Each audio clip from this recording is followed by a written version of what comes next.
भगवान कृष्ण जो ही पकड़ा, सारी सिर से हटाया तो महादेव थे, लगा गए भोला बाबा। तो पार्वती जी वहां तुरंत देख सोचने लगी जी मेरे पति उदास हो गए।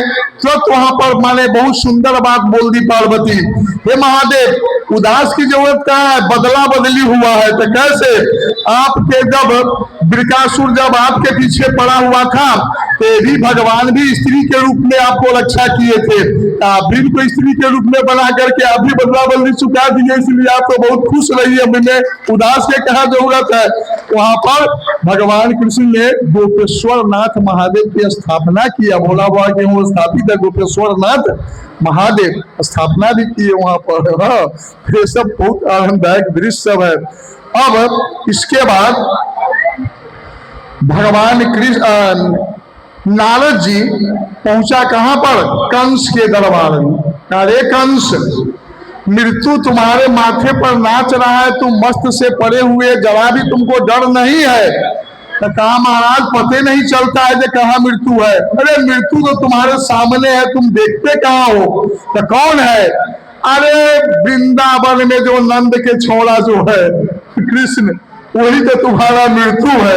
नारद जी वेद को खोल दिया, तो वही मृत्यु है। तो हाँ, क्या करूं, अब क्या करो से तुम जानो। नारद जी फिर वहां से कहा चल दिए कृष्ण भगवान के पास, यहाँ वृंदावन में संध्या समय गोदोहन कर रहे थे। जाकर के भगवान कृष्ण को कहा, हे भगवान कृष्ण, आपके मुख से आपके हाथों में असुर को संहार देखना चाहता हूँ। हे भगवान, कंस कब मरेगा। मैंने यहाँ पर भी बात बना दी नारद जी, और चल दिए वहां से। इसी बीच में कंस डर गया, तो मेरा मृत्यु के पता भी चल गया, मैं क्या करूं। तब अंत में अक्रूर जी मंत्रणा किया। एक मंत्री ने कहा, अक्रूर जी वसुदेव वहां नंद बाबा के मित्र हैं, आपके पास एक बहुत विशालकाय धनुष है, आप धनुष यज्ञ ठान दीजिए, और उसी में नंद बाबा के कर के साथ, दधी माखन के साथ बालकों को यज्ञ में बुलाइए, और उसी यज्ञ में बालक को किसी प्रकार मार दिया जाएगा, हाथी से मरवा दिया जाएगा, पहलवान से मरवा दिया जाएगा, किसी प्रकार आपके मृत्यु टल जाएगी। कहा बिल्कुल ठीक। तो अक्रूर जी के सिवा दूसरा कोई नहीं ला सकता, उन्हीं को भेजिए। बुलाया अक्रूर को। अक्रूर से कहा, देखो मेरी मृत्यु है, वो नंद का छोड़ा, जाओ उसको जग के बहाने लाना, मैं जग का आयोजन परसों कर देता हूँ, कल तुम लेकर के आना है तुमको। कहा जे देखिए कौन मरेगा कौन जिएगा भगवान पर छोड़िए, महाराज किसी को मारना नहीं चाहिए निर्दोष को। क्या उपदेश मत कर, ऐसा करोगे तो मैं ही तुमको मारूंगा। कहा जी इस पापी के हाथ से मरु, चलो जो लिखा होगा। चल दिया वहां से आया। संध्या समय अक्रूर जी माने वहां से नंद बाबा को दोहन कर रहे थे, कृष्ण भगवान गौशाला में ही थे। गया मिला, कृष्ण को अलग बजा करके कहना शुरू किया, हे भगवान नारद जी का आपका भेद खोल दिया है। वहां पर कंस को पता चल गया है कि आप ही के हाथे मैं वही मुझको मारेगा, आप तो छोड़ेगा नहीं, यज्ञ में बुलाया है आप, ये सब बातें कर रहा था। शायद यशोदा सुनी हो, चाहे माँ की ममता होती है, माँ से जब बेटा माँ अलग होती, देखिए दो माता पिता में फर्क है पोसने में बच्चे को। क्या फर्क है? माँ जो है निस्वार्थ सेवा बाल बच्चा को करती है, बाल बच्चा दे चाहे न दे, हमारा बेटा ठीक रहे, मारबो करेगा तैयो हमार बेटा नहीं मन है, गड़बड़ सड़बड़ न हो, ओकरा कोई बुराई न हो। पिता में मैथमेटिक्स है, पिता में मैथमेटिक्स क्या है, अगर इसको पढ़ाने में 2 लाख लगाए तो 4 लाख कम से कम कमाएगा कि नहीं, कुछ मैथमेटिक्स है। लेकिन माँ में कोई मैथमेटिक्स नहीं, माँ निश्चल है, शुद्ध है, माने जहां हमारा बेटा कहीं रहे आबाद रहे, बढ़िया रहे। और कुछ भी अगर देश विदेश में बेटा है कोई गड़बड़ी होती है तो माँ को आभास तुरंत हो जाती है, इतनी बड़ी ममता है माँ के पास बच्चों के प्रति। तो माने जसोदा समझ गई कि क्या भगवान जाने, जो ही सुना जो नंद माने कल ये जाएगा वहां मथुरा माने जग देखने के लिए, तुरंत जसोदा बेहोश होकर के गिर गई घर में। कृष्ण को आज सामने है, बेटा बेटा तुमको मत जाना है, तुम मत जाना, नहीं जाना बेटा, मैं तुमसे एक क्षण भी मैं अलग नहीं रह सकती हूँ। अरे बेटा तुम्हारे प्रेम में इतना लाल प्यार में मैं पागल हो गई हूँ, अरे तुम्हारे बेटा तो बिना तो मैं मर जाऊंगी बेटा, नहीं जाना है तुमको। माने बिलख बिलख कर रो रही है माँ जसोदा, पकड़कर भगवान कृष्ण का अपने अंगोछा से आंसू पोंछ रहे हैं, कहते हे माँ मैं इस वृंदावन में जंगल में रहते हुए जंगली बन गया हूँ। मथुरा बहुत बड़ा नगर है, शहर है, वहाँ ऊंची ऊंची बिल्डिंग सब है, मार्केट बाजार सब है। माँ मैं बाबा के साथ जाऊंगा और 2 दिन रहकर मैं जग देख करके परसों तो मैं आ ही जाऊंगा, कल जाऊंगा तो परसों तो मैं माँ आ ही जाऊंगा। माँ मत रो। लेकिन माँ कह रही नहीं बेटा अब तू जाएगा बेटा, तू नहीं जाएगा। बहुत बिलख बिलख कर रो रही है बेटा, और मुझको आभास हो गया है। देखिए माँ की ममता कैसी होती है। एक बार एक बच्चा था, 6 बरस के हुआ, उसके पिताजी गुजर गया। माँ को बराबर कहती थी, माँ पालन पोषण करती थी, माँ से कहता था बेटा बच्चा माँ मेरा विवाह कब होगा? कहा विवाह तो होगा 18-20 साल के उम्र में होता है विवाह, होगा बेटा सब कुछ होगा।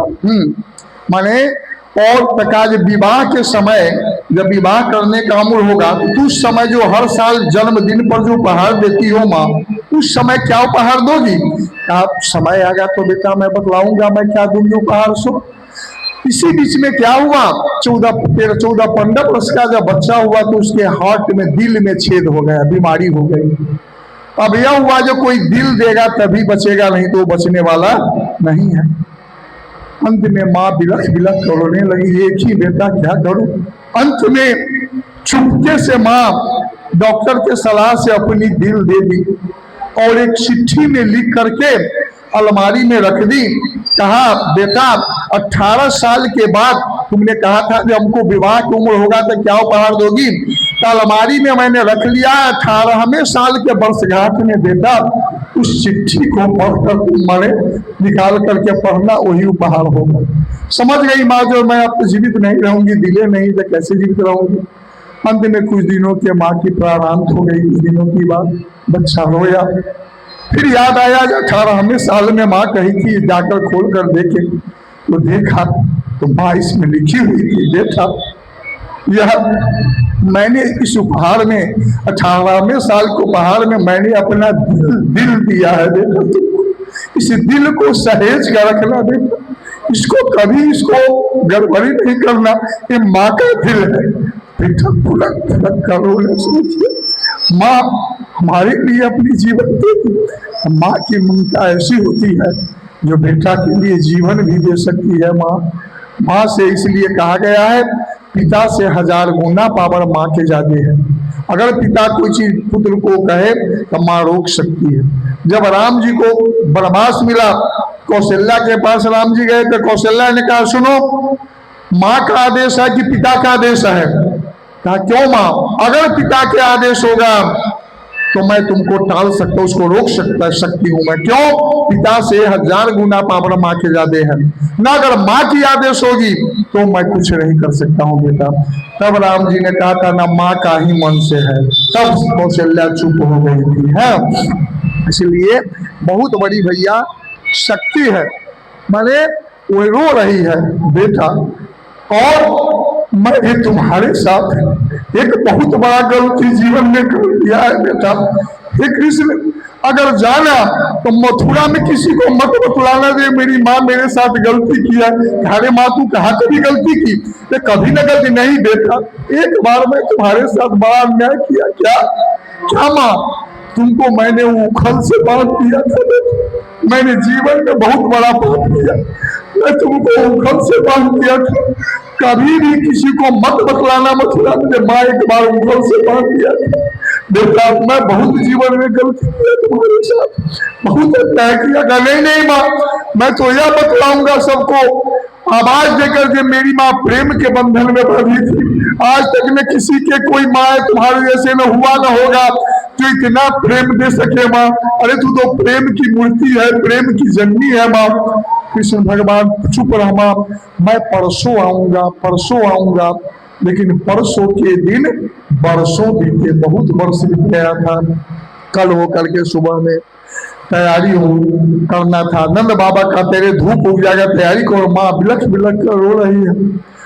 वैजयंती माला है, समय का माँ सब तैयार सजान। माँ तो बिल्कुल उदास। अब विश्वास है बेटा तू जाएगा तो नहीं आएगा? नहीं नहीं माँ परसों आऊंगा। नहीं रे बेटा, माँ की दिल कर रहा है अब तू नहीं आओगे बेटा, मेरी गलती से माफ करना बेटा। तुम्हारे बिना कैसे जीवन जीऊंगी मैं, एक क्षण भी नहीं जी सकती हूँ, कैसे भगवान रखेंगे? पूरा रो रही है। अंत में राधिका पता चला, राधा आई। जो ही कृष्ण रथ पर सवार हुए, राधा जी आई। राधा जी जो ही आई तो कृष्ण उतर करके ले जाकर के अपनी बांसुरी और कम्बल दे दिया। ये राधा, अभी बांसुरी तुम बजाना, कम्बल तुम रखना, अब हमको शंख बजाना है। अब मेरे भाव से हृदय में तू ध्यान करके मेरे स्वरूप को विसरना। अभी राधिका भी बेहोश होकर गिर गई। जिसके साथ मैं खेलती थी नाचती थी, कहते हुए इतना निष्ठुर बन रहे हो कृष्ण, इतना निष्ठुर हो गए। फिर सांत्वना देव करके रथ पर सवार हुए और वहां से नंद जी ने कहा जल्दी ले चलो तो कोई जाने नहीं देगा। 9 लाख गाय हैं कृष्ण के वियोग में, 9 लाख गाय आंसू बहा रहे, आंसू बहा रहे। पूरे अयोध्या, पूरे वृंदावन उस दिन से आंसू की नगरी बन गई है कृष्ण के वियोग में। कृष्ण भगवान कहा नंद बाबा ले चलो जल्दी से, नहीं तो कोई नहीं जाने देगी यहाँ पर। अक्रूर जी आगे बढ़ाया। फिर अक्रूर के मन में डर था कि कृष्ण को कंस मारेगा। कृष्ण भगवान सोचा कि इनको डर को मैं दूर कर दूं। गया ब्रह्महद के पास, कहा वो अक्रूर चाचा इस ब्रह्महद में स्नान कर लेने से पाप कर जाता है, आप इसमें स्नान करने लीजिए। हाँ ठीक है मैं कर लूंगा। रथ रोक करके स्नान करने के जो ही डुबकी लगाया तो देखता है नीचे कृष्ण बलराम बैठा हुआ है जल के अंदर। फिर ऊपर निकला तो रथ में बैठा है। फिर डुबकी मारा तो चतुर्भुज रूप में भगवान दिखलाई दिए। फिर ऊपर निकला तो ऊपर है। मैंने जब डुबकी मारता था रंग बिरंग के स्वरूप दिखाते थे जल में। अंत में अक्रूर जी हंसते हुए निकला। कहा क्यों हंस रहे हैं? क्या चाचा जल के अंदर कुछ देखा है क्या? कहा अरे मैं अब सब कुछ देख लिया हूँ, अब समझ में आ गया, अब कंस ही मरेगा, मैं अब समझ गया हूँ। चलो भय था सो भय तूने मिटा दिया, अब समझ गया हूँ मैं। गया वहां से, कल यज्ञ था। 3 बजे दिन में मथुरा के उद्यान में, मथुरा गांव से बाहर बगीचा है, उसी बगीचा में 3 बजे दिन में पहुंचा। अक्रूर जी कहा आज रात में मेरे घर चलिए। कहा नहीं नहीं, जब राजा के पास आए तो कल जग देखने के बाद जाएंगे। अभी इसी उद्यान में हम लोगों के पास अब बच्चा सब आ गया है, कृष्ण उसके ग्वाल बाल सब है, ये नटखट बच्चा सब है, कहीं कोई उपद्रव करेगा तो राजा इसको कारागृह के अंदर डाल देगा, इसलिए हमको इन्हीं सुनसान जगह में रहना ठीक है। वहीं पर रहना शुरू किया।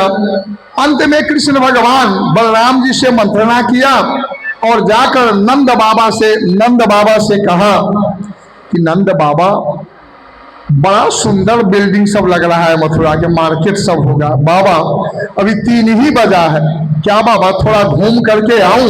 का नहीं जा, अरे यहाँ पर कंस के राज है, यहाँ पर सब बोलतू, वहां पर सब बोलता है वृंदावन बिहारी लाल की जय, यहाँ कंस के जय जयकार है।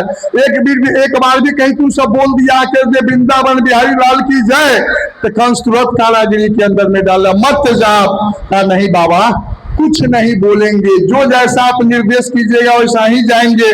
कहा जा ठीक है, लेकिन मार्केट में से कोई सामान खरीद कर नहीं खाना है। कहा क्या मार्केट में से कोई सामान बाबा नहीं खरीद कर खाना है तो क्या करना है? कहा चुपचाप जाना है। तो कहा बाबा चोरा लेंगे। कहा इसीलिए तो हम कहता हूं नहीं जाओ, तुम लोगों को आदत गड़बड़ है, चोरी करने के वृंदावन में आदत है, इसीलिए मत जा, नहीं जा। कहा नहीं नहीं बाबा चोरी नहीं करेंगे, जाते हैं सीधा साधा घूम करके देख करके मैं आ जाता हूँ। कहा जल्दी आना है तो बाबा 1 घंटा के अंदर 4 बजे तक मैं आ जाऊंगा। सब कोई कहां से पर चला, माने अब मथुरा में प्रवेश किया। पहले ही दधी दूध बेचने वाली के मुख से माने सब मथुरा नगरी के महिला सब सुन चुकी थी जो ठिठोली करने वाला बालक है, बड़ा सबको हंसाता है, नृत्य करता है, 1 नंबर के नृत्य का मास्टर है, मालिक है। हाँ माने गीत कीर्ति है, रास रचाया, ये सब सुन चुकी थी। जो ही सब गली में प्रवेश किया, एकाएक मथुरा की नारी सब हाथ में दही मक्खन रंग अबीर लेकर के छत पर चढ़ गई और सब ऊपर से देह पर पटाना शुरू किया और सब ठिठोली कर रही थी, हंस हंस रही थी। अंत में ग्वाल बाल ने कहा मधुमंगल सब रे कृष्ण, यहाँ भी तो वृंदावन जैसा रास हो रहा है, अब क्या करोगे? यहाँ भी सब फेंक रही, सबको इच्छा है तुम्हारे नृत्य देखने के। कहा नहीं नहीं बाबा ने मना किया है, मत कर। कहा नहीं रे कृष्ण, बाबा तो वहां बगीचा में, यहाँ कौन बाबा देखेंगे? सबको भी मन के बात पूरा करने, सब दही मक्खन देखो भीज रहे हैं हम लोग, रे कुछ करके सबको दिखाओ ना। तब कृष्ण भगवान बलराम जी से कहा क्या करूं भैया? तो हो जाए, कहा हो जाए। तो मथुरा में भी रास सब कोई अपने अपने जगह पर थोड़ा खड़ा हो जाइए। फूल ले लू, कनी फूल है,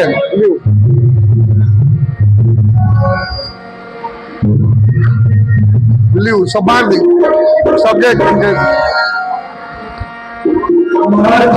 रुके ना गला पे चैन हो जाए, मत कर, शांति से खड़ा होने जाए।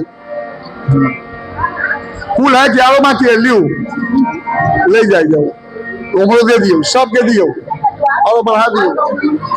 हाँ बैठे ले। हाँ सुनो, खूब प्रेम पूर्वक खड़ा होके अपना जगह पर और खूब झूमत एकदम मन से जना मने है। मथुरा में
मथुरा में।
हो गया 2 मिनट भगवान के नाम संकीर्तन करूं खड़े खड़े 5 मिनट का फैले से रहूं हम।